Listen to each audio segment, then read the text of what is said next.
Assalamualaikum warahmatullahi wabarakatuh. Kami dari kelompok 2. Di sini kami akan menjelaskan pengenalan alat laboratorium. Saya Intan Mayangsari dengan NPM 034. Saya Anindi Tatiana Putri dengan NPM 050. Saya Ilman Nur Islami dengan NPM 032. Saya Ratu Rauda dengan NPM 056.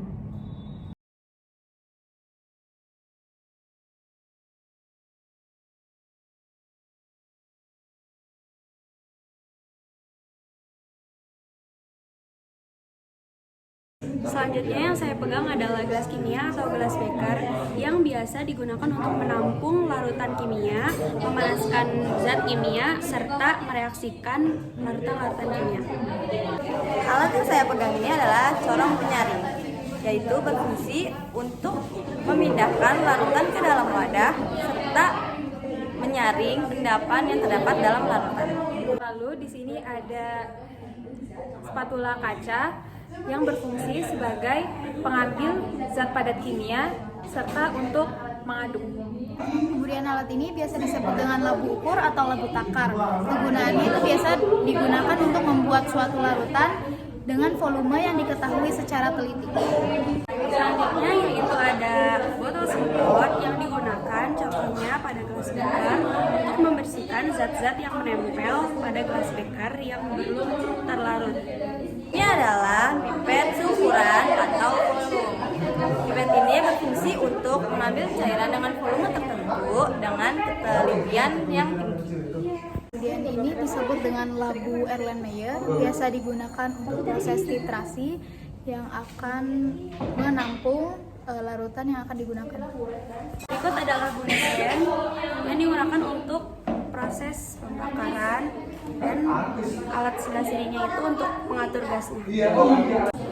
Lalu di sini ada pipet ukur yang berfungsi untuk mengukur larutan dengan ketelitian yang tinggi. Di sebelah sini ada ukuran 10 mili dan yang ini 5 mili. Alat ini biasa disebut dengan spalating funnel, berfungsi sebagai corong pemisah untuk mengekstraksi bahan cair.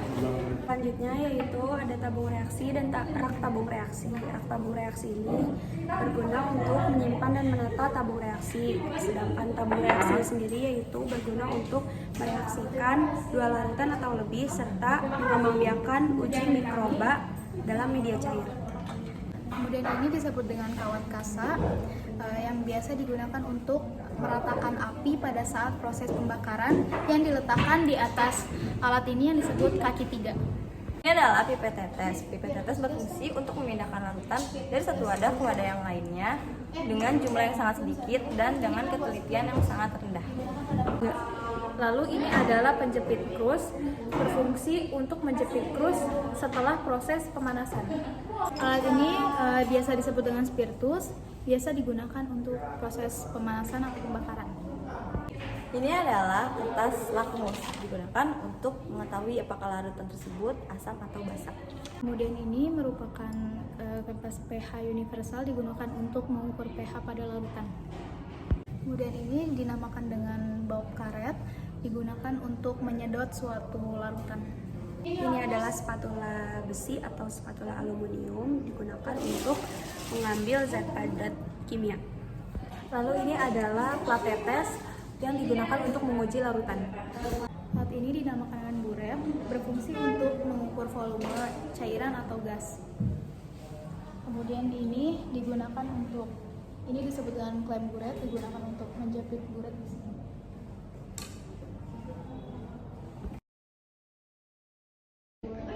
Cara pembacaan pipet ukur berskala 10 mili.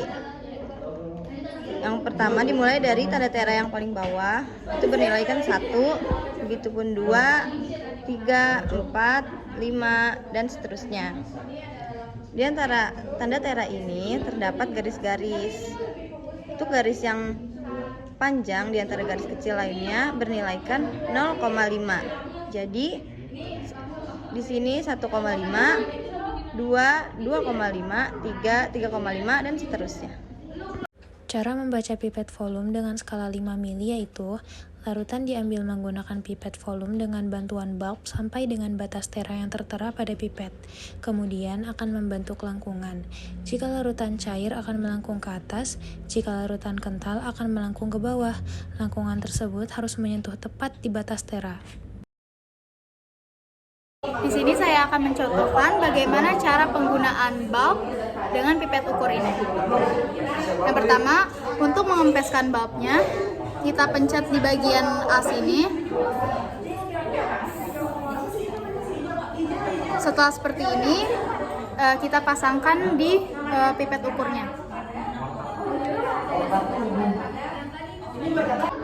Lambang S ini digunakan ketika kita ingin mengambil larutan, dan kemudian lambang E digunakan untuk mengurangi atau mengeluarkan larutan yang berlebih.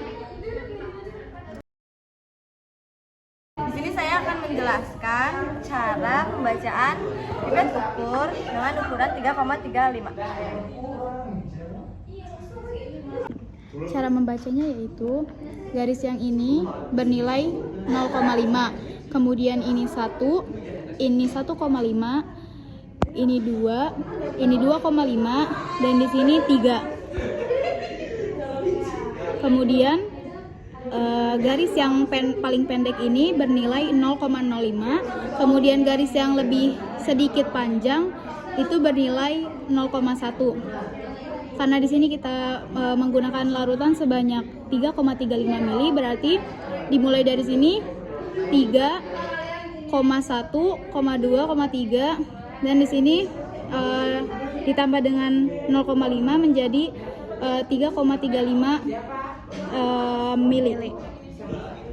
Selanjutnya saya akan menjelaskan cara pembacaan pipet ukur berskala 10 mili dengan ukuran larutan 8,5.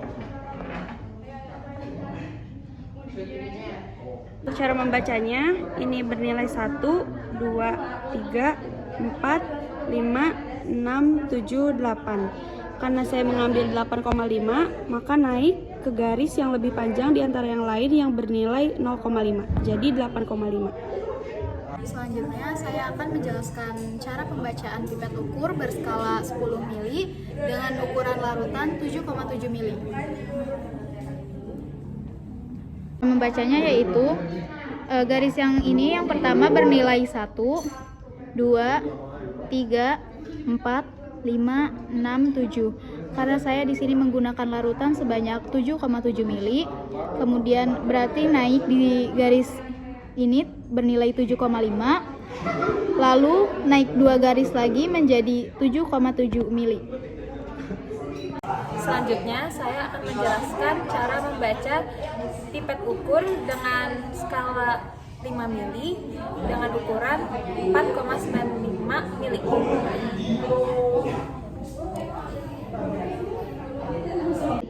Cara membacanya adalah tanda tera paling bawah ini bernilai 0,5. Setiap pertambahannya itu bertambah 0,5.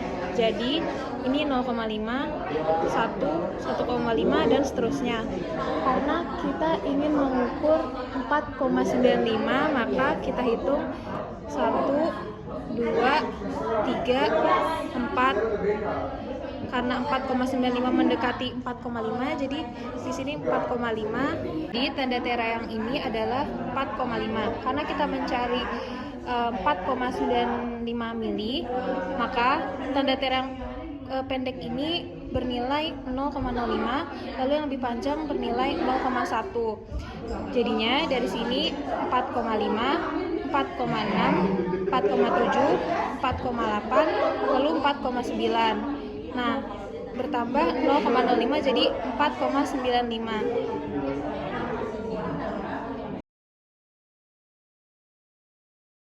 Sekian dari kelompok kami, kurang lebihnya mohon maaf. Wassalamualaikum warahmatullahi wabarakatuh.